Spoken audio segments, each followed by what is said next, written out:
Price Lord. ஒரே ஒரு வசனத்தை விட காண்பித்துக் கொடுக்கிறேன். சங்கீதம் 37வது அதிகாரம் 34வது வசனம். நீ கர்த்தருக்கு காத்திருந்து அவருடைய வழியை கைக்கொள், அப்பொழுது நீ பூமியை சுந்தரித்துக் கொள்வதற்கு அவர் உன்னை உயர்த்துவார். இன்னைக்கு ஆண்டவர் நம்மளை பார்த்து சொல்ற காரியம் என்னன்னா, மகனே மகளே, நீ என்ன காரியம் லைஃப்ல நடக்கணும்னு எதிர்பார்க்கறியோ அதுக்காக நீ வெயிட் பண்ணுமா அப்படின்னு சொல்லி ஆண்டவர் நம்மளை பார்த்து சொல்றாருங்க.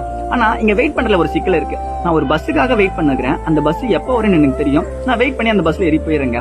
ஆனா நான் ஒரு விஷயத்துக்காக எதிர்பார்த்து காத்துன்னு இருக்கேன், அது எப்போ நடக்கும் எனக்கே தெரியல, கொஞ்சம் டவுட்டா தாங்க இருக்கு, ஆனாலுமே நான் காத்துன்னு இருக்கேன்னு சொன்னீங்கன்னா, நீங்க எத்தனை வருஷம் காத்திருந்தாலும் நீங்க எதிர்பார்க்கிற கருத்து நிச்சயமா பெற்றுக்கொள்ள முடியாது. ஏன்னா காத்திருக்கிற எல்லாருமே பெற்றுக்கொள்ளலங்க, விசுவாசமா காத்திருக்கவங்க மட்டும்தான் பெற்றுக்கொள்ள முடியும். ஏன்னா நீங்க விசுவாசமா ஜெபத்துல எவ்வளவு கேட்பீங்களோ அவைகளை பெறுவீர்கள் ஆண்டவராகிய இயேசு கிறிஸ்துவானவரே சொல்றாரு. ஆபிரகாம் காத்திருந்தாரு, அதுவும் விசுவாசமா காத்திருந்தாரு, பெற்றுக்கொண்டாரு.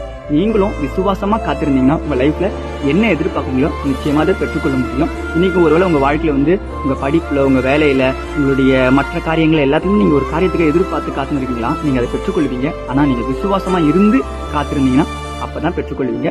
இன்னைக்கு நீங்க விசுவாசமா இருக்கீங்கன்னா ஆமென் போட்டுக்கோங்க, நீங்க நிச்சயமா பெற்றுக்கொள்வீங்க. இதே போல ஆவிக்குரிய வசனங்கள்னா மறக்காம ஃபாலோ பண்ணுங்க.